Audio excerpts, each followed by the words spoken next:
الحمدللہ، اللہ تعالیٰ کا لاکھ لاکھ شکر ہے کہ مالک الملک نے اپنی یاد کی توفیق اور موقع عطا فرمایا۔ لاکھوں اور کروڑوں درود حضرت محمد مصطفیٰ صلی اللہ علیہ وآلہ وسلم پر، جن کے طفیل مالک الملک نے یہ مہربانی عطا فرمائی۔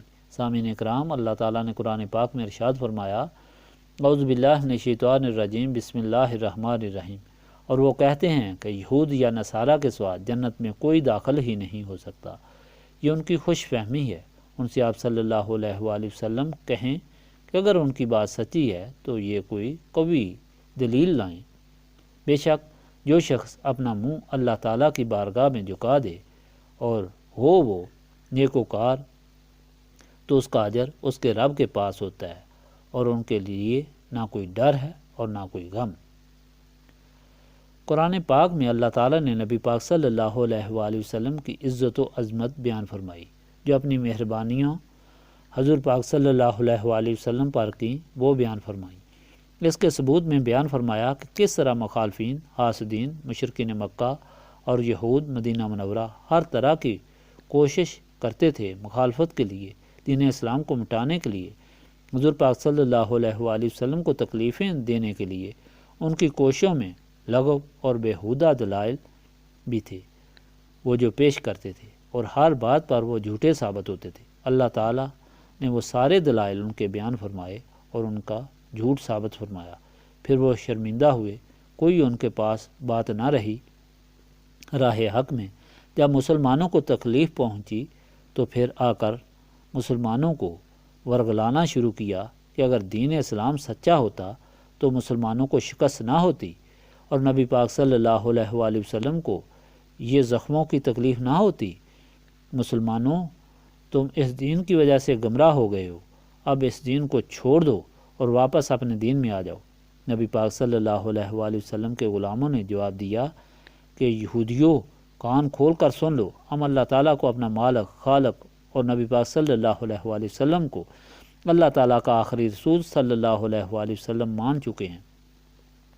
ہمارے سامنے فتح و شکست، موت اور زندگی، تکلیف اور آرام کوئی معنی نہیں رکھتے۔ جس چیز کے ہم طالب ہیں وہ اللہ تعالیٰ کی رضا اور رسول پاک صلی اللہ علیہ وآلہ وسلم کی خوشنودی ہے۔ اس لیے ہم جتنی بڑی سے بڑی قربانی دیں، ہم کو زیادہ تسلی، زیادہ تسکین اور زیادہ خوشی ہوتی ہے۔ ہم گھبرانے والے نہیں، ہمارے پاؤں میں لغزش آنے والی نہیں۔ صحابہ کرام کا نبی پاک صلی اللہ علیہ وآلہ وسلم سے محبت کا یہ دعویٰ زبانی جمع خرچ نہیں تھا، بلکہ حضور پاک صلی اللہ علیہ وآلہ وسلم کے غلاموں نے اپنے عمل سے یہ ثابت کیا کہ وہ صرف اللہ تعالیٰ کی رضا اور رسول پاک صلی اللہ علیہ وآلہ وسلم کی خوشنودی چاہتے تھے۔ اس سودے میں وہ زندگی قربان کرنا کوئی چیز ہی نہیں سمجھتے تھے۔ اولاد قربان کرنا، ماں باپ قربان کرنا، وطن قربان کرنا کوئی چیز ہی نہیں سمجھتے تھے، بلکہ ان کی جتنی بڑی قربانی ہوتی تھی اتنی ہی ان کو زیادہ خوشی ہوتی تھی، ان کی روح کو زیادہ تسکین ہوتی تھی۔ اگر تاریخ اٹھا کر دیکھی جائے تو نبی پاک صلی اللہ علیہ وآلہ وسلم کے غلاموں کی یہ قربانیاں روز روشن کی طرح واضح ہیں۔ مثال کے طور پر حضرت سعد بن ربیعہ اسی جنگ میں زخموں سے چور ہو گئے جس جنگ کو یہود اپنے لیے مسلمانوں کو گمراہ کرنے کا ایک بڑا ذریعہ اور خوشی سمجھتے تھے۔ جب حضرت سعد بن ربیعہ زخموں سے چور ہو گئے اور ان کا آخری وقت آیا کہ ان کے پاس دوسرے مسلمان بیٹھے ہوئے تھے، انہوں نے کہا کہ سعد بن ربیع، معلوم ہوتا ہے کہ آپ کا آخری وقت ہے، کیا آپ کچھ وصیت کریں گے؟ حضرت سعد بن ربیعہ نے آخری وقت میں وصیت کی کہ میرے آقا مولا کی خدمت میں میرا سلام پیش کر دینا، اور میرے ہم سفر بھائی جو ہیں، یعنی نبی پاک صلی اللہ علیہ وآلہ وسلم کے وہ غلام جنہوں نے آخرت کا سفر اختیار کیا ہوا ہے اور صراط مستقیم پر چل پڑے ہیں، ان کو یہ پیغام دینا کہ یہی صراط مستقیم ہے، یہی سیدھا راستہ ہے، اور اسی میں مر مٹنا، اس ضمن میں کہیں تمہارے پاؤں میں لغزش نہیں آنی چاہیے۔ تمہاری مراد اسی میں ہے کہ نبی پاک صلی اللہ علیہ وآلہ وسلم کے قدموں میں تمہاری جان نکلی۔ یہ وصیت کرنے کے بعد ان کی روح پرواز کر گئی۔ اسی طرح نبی پاک صلی اللہ علیہ وآلہ وسلم کی خدمت میں حضرت عمارہ کی اطلاع پہنچی کہ حضرت عمارہ زندگی کی آخری سانس لے رہے ہیں۔ نبی پاک صلی اللہ علیہ وآلہ وسلم خود تشریف لے گئے اور حضرت عمارہ کے سرہانے کھڑے ہو کر پوچھا، عمارہ، تمہاری آخری خواہش کیا ہے؟ حضرت عمارہ نے اپنا سر نبی پاک صلی اللہ علیہ وآلہ وسلم کے قدموں پر رکھ کر کہا کہ میری آخری خواہش یہ ہے، اور روح قفص انصری سے پرواز کر گئی۔ احد کی تکلیف کے بعد مشرکین مکہ اور یہود مدینہ منورہ سمجھتے تھے کہ مسلمانوں میں جو ولولہ، جوش، محبت اور یقین ہے اس میں کمزوری اور لغزش پیدا ہو جائے گی، لیکن یہ غلط ثابت ہوا۔ صحابہ میں اور زیادہ تقویت پیدا ہوئی، اور زیادہ جوش اور محبت پیدا ہوئی جب مدینہ منورہ میں یہ مشہور ہو گیا کہ نبی پاک صلی اللہ علیہ وآلہ وسلم شہید ہو گئے ہیں، تو مدینہ پاک کی تمام عورتیں اور بوڑھے دور کار احد کی طرف چل پڑے۔ راستے میں ان کو مجاہدین ملے جو جنگ ختم ہونے کے بعد واپس آ رہے تھے۔ ایک عورت نے ایک صحابی سے پوچھا کہ نبی پاک صلی اللہ علیہ وآلہ وسلم کس طرح ہیں؟ انہوں نے فرمایا کہ تمہارا باپ شہید ہو گیا ہے۔ اس عورت نے پھر پوچھا کہ نبی پاک صلی اللہ علیہ وآلہ وسلم کس طرح ہیں؟ صحابی نے کہا کہ تمہارا شوہر شہید ہو گیا ہے۔ اس عورت نے پوچھا کہ نبی پاک صلی اللہ علیہ وآلہ وسلم کس طرح ہیں؟ صحابی نے کہا تمہارا بیٹا بھی شہید ہو گیا ہے۔ اس عورت نے کہا جو بات پوچھ رہی ہوں اس کا جواب دو کہ نبی پاک صلی اللہ علیہ وآلہ وسلم کس طرح ہیں؟ اس نے کہا الحمدللہ نبی پاک صلی اللہ علیہ وآلہ وسلم خیریت سے ہیں۔ اس عورت نے جواب دیا کہ اگر حضور پاک صلی اللہ علیہ وآلہ وسلم خیریت سے ہیں تو سب خیریت ہے۔ سب کچھ حضور پاک صلی اللہ علیہ وآلہ وسلم کے قدموں پر قربان ہے۔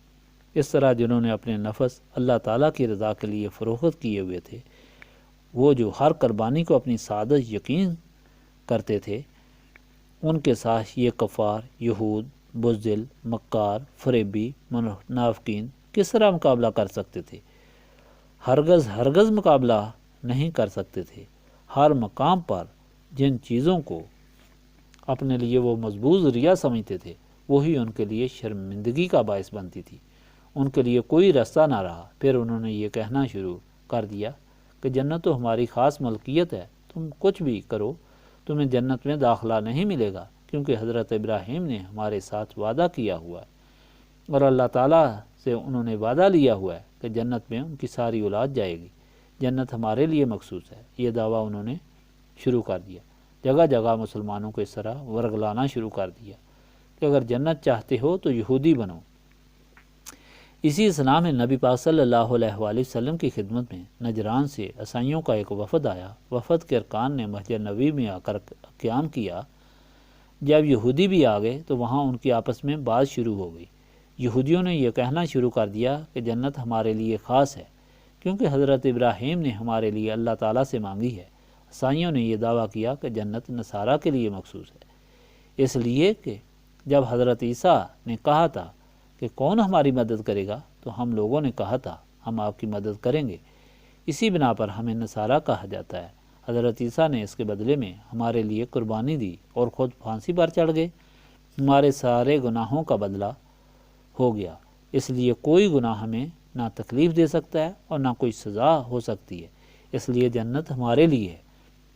دونوں کے تکرار میں اتنی تیزی ہوئی کہ شور مچا اور نبی پاک صلی اللہ علیہ وآلہ وسلم تک آواز آئی۔ حضور پاک صلی اللہ علیہ وآلہ وسلم اس بات سے متفکر ہوئے، وحی نازل ہوئی کہ یہ جو دعویٰ کر رہے ہیں کہ جنت یہودیوں کے لیے ہے یا عیسائیوں کے لیے ہے، ان کا یہ غلط خیال ہے۔ ان سے آپ صلی اللہ علیہ وآلہ وسلم کہہ دیں کہ ان کے پاس کیا ثبوت ہے کہ جنت ان کی ہے؟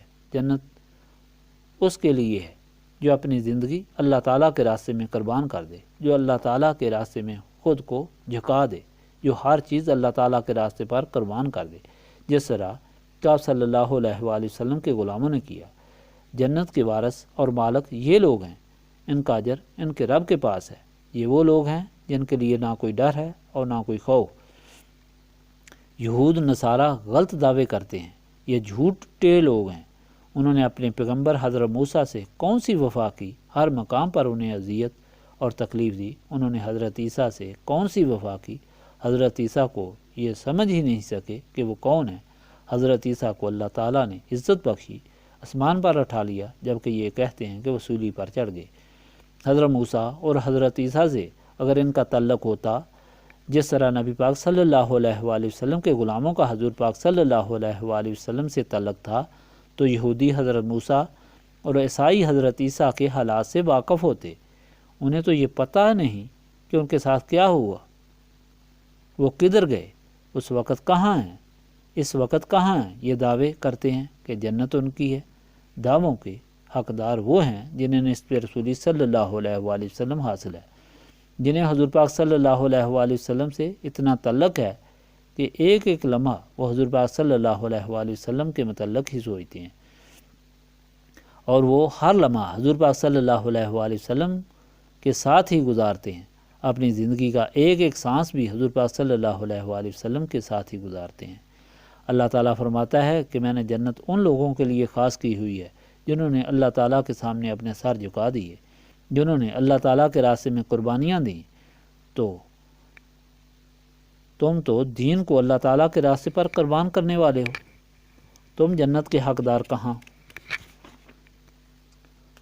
تم جھوٹ بولتے ہو۔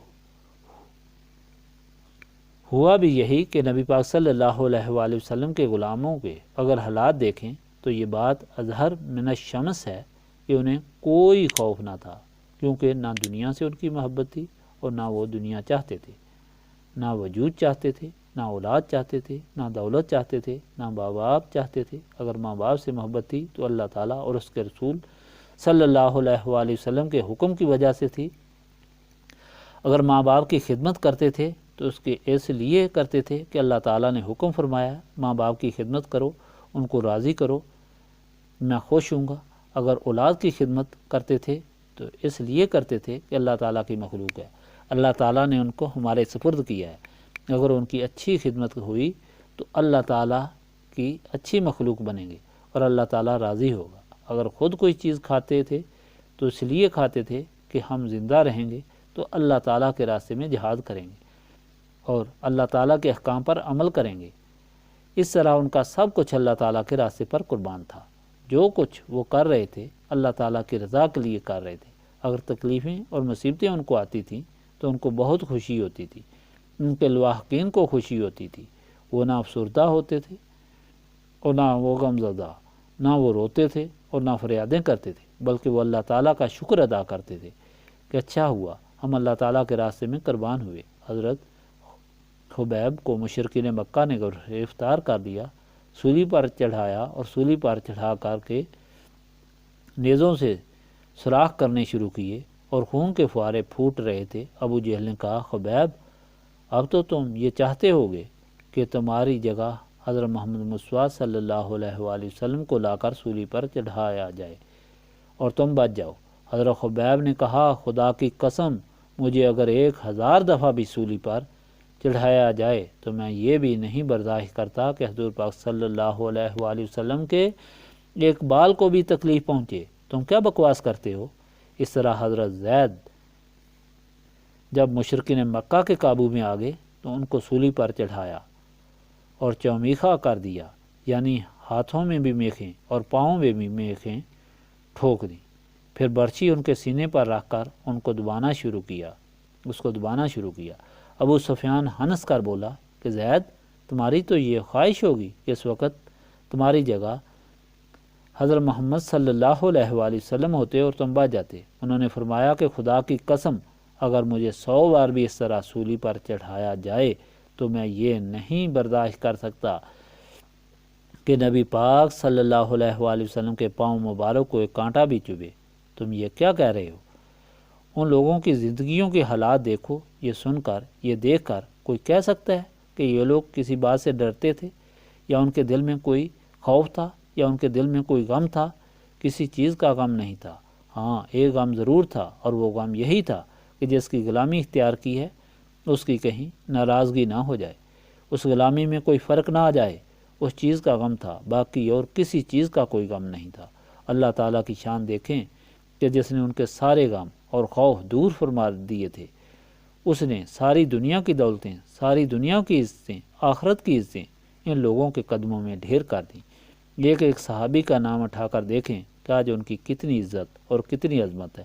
اللہ تعالیٰ نے آخرت میں جو ہمیشہ کی زندگی ہے، کتنی بڑی دولتوں سے انہیں مالا مال فرمایا ہے۔ جو لوگ دنیا کو سب کچھ سمجھتے تھے، جو دنیا کے لیے سب کچھ قربان کرتے تھے، جو دنیا کے لیے ہی غم کرتے تھے، جو دنیا کے خوف میں اپنی زندگیاں گزارتے تھے وہ کہاں گئے؟ وہ خوف اور ڈر سے ہی مرے، وہ غموں میں ہی مرے، اور انہوں نے ہمیشہ کے لیے غم خرید لیے۔ دنیا میں بھی اور آخرت میں بھی ہمیشہ ہمیشہ کی زندگی میں ان کے لیے غم ہی ہیں، اور ہر آن ڈر ہے کہ ان کے بعد کیا ہوگا، اس کے بعد کیا ہوگا۔ سامعین اکرام، یہ بات معلوم کرنے والی ہے کہ کیا چیز تھی جس نے ان لوگوں کو اللہ تعالیٰ کی بارگاہ میں اتنا مقبول بنا دیا؟ وہ کیا چیز تھی جس نے ان کے دلوں سے ڈر اور خوف دور کر دیا تھا؟ وہ کیا چیز تھی جس کی بنا پر وہ اس قدر اللہ تعالیٰ کے محبوب صلی اللہ علیہ وآلہ وسلم کے محبوب بن گئے؟ ہمیں وہ چیز حاصل کرنی چاہیے۔ وہ کون سی چیز تھی؟ وہ نسبت رسولی صلی اللہ علیہ وآلہ وسلم تھی۔ نبی پاک صلی اللہ علیہ وآلہ وسلم کی محبت، یہ ایک ایسی محبت تھی اور سینے میں اس قدر موجزن تھی کہ جس نے ساری محبتوں پر قبضہ کر لیا تھا، ساری محبتوں پر غالب آ گئی تھی۔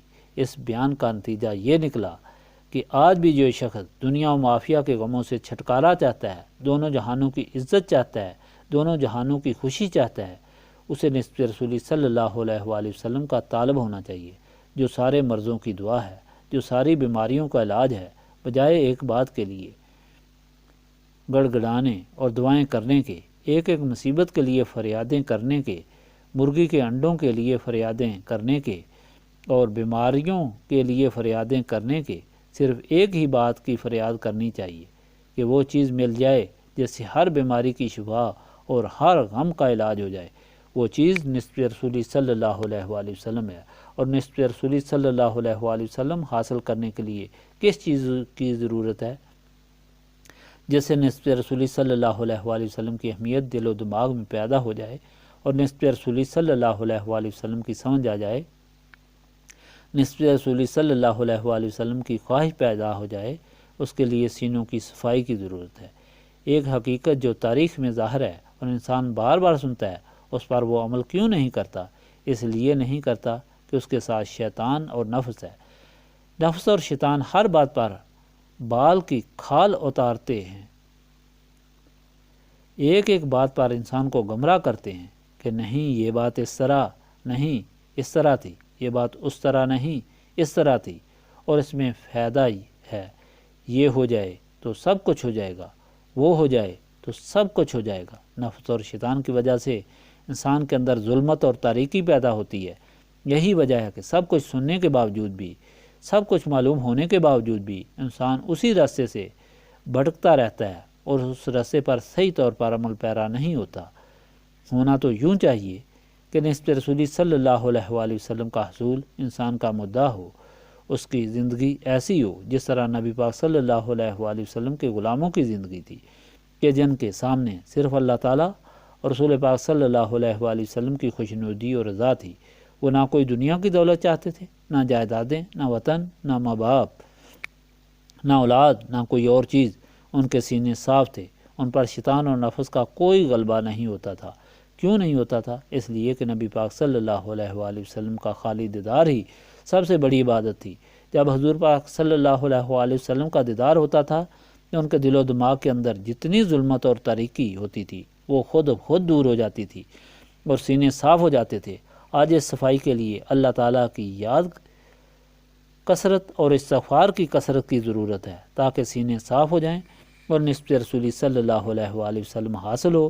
یہی وجہ ہے کہ ہم نے یہ محفل منعقد کرنا شروع کی۔ جو اس حقیقت کے طالب ہیں وہ سارے اکٹھے ہو کر اللہ تعالیٰ کی یاد اس کثرت سے کریں کہ شیطان اور نفس کی وجہ سے جو ان کے اندر زنگ، آلودگی اور سیاہی اور غبار ہے وہ دور ہو جائے، ان کے سینے صاف ہو جائیں، وہ نسبت رسولی صلی اللہ علیہ وآلہ وسلم سے مالا مال ہو کر یہاں سے لوٹیں، ان کی ساری خواہشوں بھی پوری ہو جائیں، دین اور دنیا بھی ان کو مل جائے، سارے غموں سے نجات بھی ہو جائے، ساری بیماریوں سے شفا بھی ہو جائے، اور وہ دونوں جہانوں کی شرمندگیوں سے بھی بچ جائیں۔ استغفر اللہ العظیم الذی لا الہ الا هو الحی القیوم واتوب الیہ۔ استغفر اللہ العظیم الذی لا الہ الا هو الحی القیوم واتوب الیہ۔ استغفر اللہ العظیم الذی لا الہ الا هو الحی القیوم واتوب الیہ۔